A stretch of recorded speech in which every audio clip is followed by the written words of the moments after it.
अब अगर आपकी जीटा पोटेंशियल वैल्यू इस रेंज से बाहर जाती है, मतलब या -20 से कम हो या +20 से ज्यादा हो, तो आपकी सस्पेंशन कैसे एग्जिस्ट करेगी? डीफ्लोक्यूलेटेड फॉर्म में। So now my question is that कि आपका सस्पेंशन, डिजायरेबल सस्पेंशन कौन सी होती है, फ्लोक्यूलेटेड या डीफ्लोक्यूलेटेड? फ्लोक्यूलेटेड मैम। फ्लोक्यूलेटेड होगी।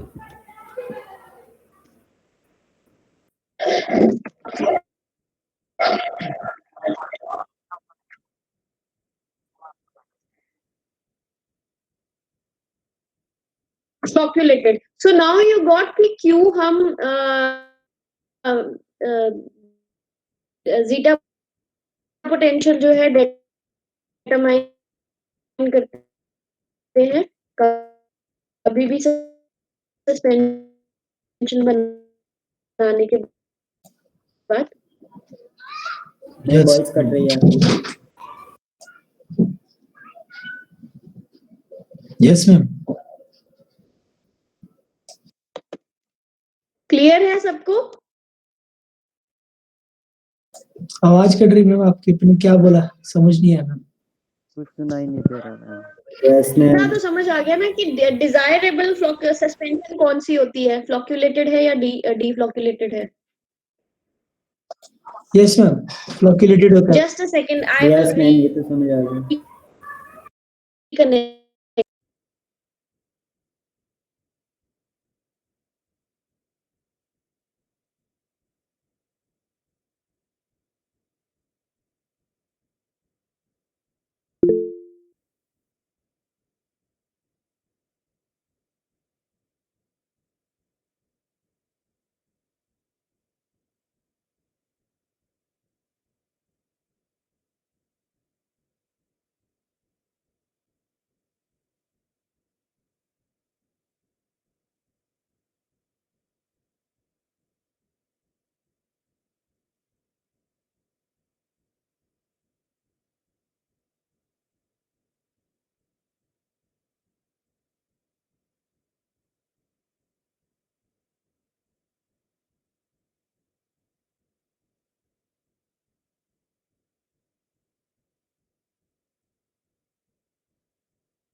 Am I audible now?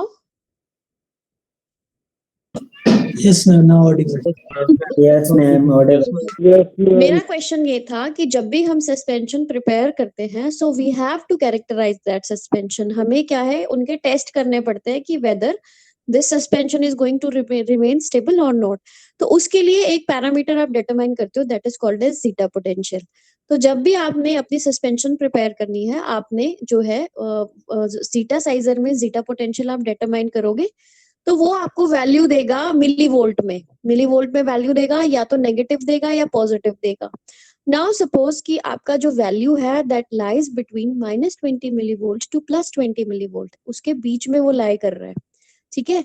सो उसका मतलब होता है कि आपकी suspension is going to exist as flocculated suspension. Fine.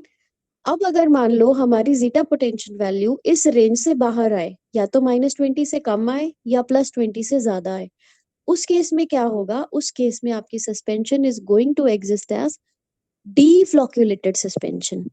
डीफ्लोक्यूलेटेड suspension का मतलब होता है कि आपके पार्टिकल जो है वो इंडिविजुअल आइडेंटिटी के फॉर्म में एग्जिस्ट करेंगे, ठीक है।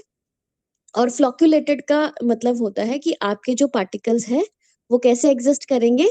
एग्रीगेट्स के फॉर्म में, मतलब वो ज्वाइन हो जाएंगे। हो सकता है 2 पार्टिकल ज्वाइन हुए, 3 हुए, 4 हुए, अलग अलग पार्टिकल्स ज्वाइन हो जाएंगे। सो जब वो केक फॉर्मेशन करते हैं, तो हमेशा जो है केक फॉर्मेशन में आपकी फ्लोक्यूलेटेड सस्पेंशन जो है वो लूज केक बनाती है, और आपकी डीफ्लोक्यूलेटेड सस्पेंशन जो है वो हार्ड केक बनाती है, ठीक है।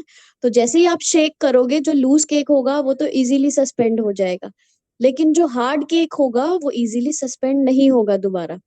सो तो मेरा क्वेश्चन ये था कि इन दोनों में से डिजायरेबल सस्पेंशन कौन सी होती है, फ्लोक्यूलेटेड या डीफ्लोक्यूलेटेड?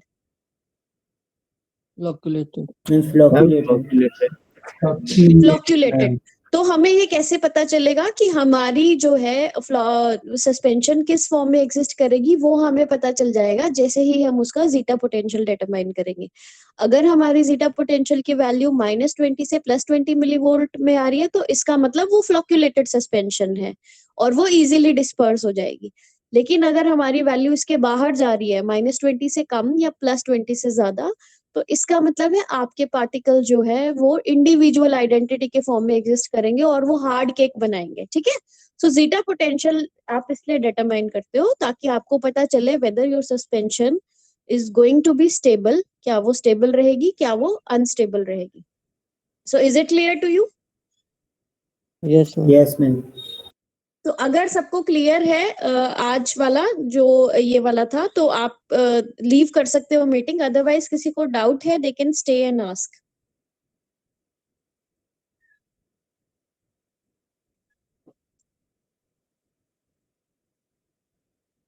Is it clear to you all? Yes ma'am. Excuse me ma'am. Yes ma'am. हाँ जी, हाँ मैम जी। मैंने आपको मेल कर दिया, एक बार हाँ जी। चेक कर लोगे आप? Okay okay Archit, I will check it. और मैं आपको जस्ट अ सेकंड, अभी 1 मिनट रुको, यस मैम। मैं चेक करती हूँ।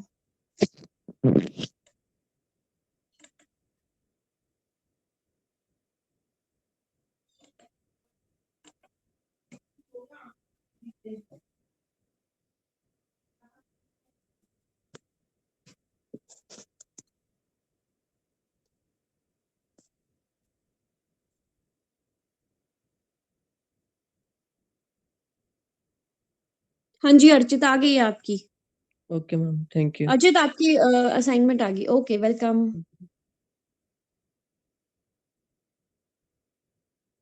आस्था डोंट वरी, कुछ बच्चे लेट ज्वाइन करते हैं, आई नो। थैंक